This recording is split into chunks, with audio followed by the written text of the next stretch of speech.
Hello dear student, this is the question number 1 of exercise 13.2. The question is, which of the following are in inverse proportion? We have already discussed inverse proportion, that whenever we are taking two quantities and one is increasing and second one is decreasing, then it is inverse proportion. So let's check first part is inverse proportion or not.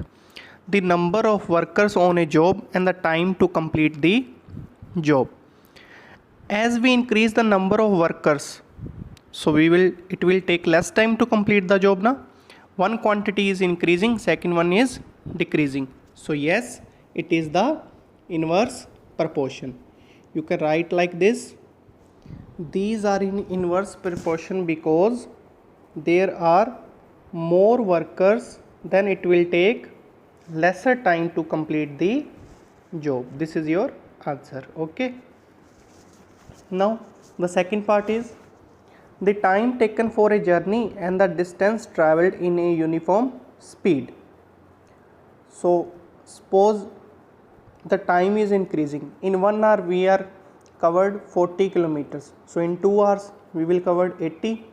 In 3 hours 120.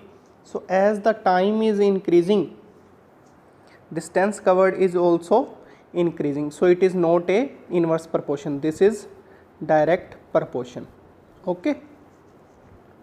You can write like this. No, these are not in inverse proportion because in more time we may cover more distance with the uniform speed. The answer is written here. Okay. Now the third part, area of cultivated land and the crop harvested. Very easy.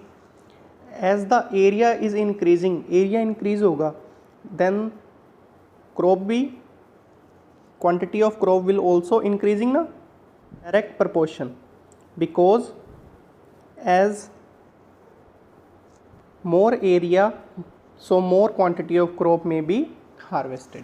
Okay, so this is also, third one is also direct proportion, not indirect proportion. So the fourth part is the time taken for a fixed journey and the speed of the vehicle. Now as we increase the speed of the vehicle, it will take less time to complete the journey na? As we will increase the speed of the vehicle, it will take less time to complete the journey. So one quantity is increasing and second one is decreasing. So yes, it is a inverse proportion.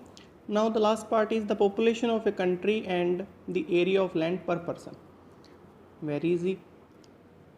Now fifth part is also in inverse proportion because as the population is increasing, then the area of the land per person will be decreasing accordingly, because the land is fixed. Okay, और if the number of persons are increasing, तो अपने पास जो per person land होगा वो क्या होगा, decrease.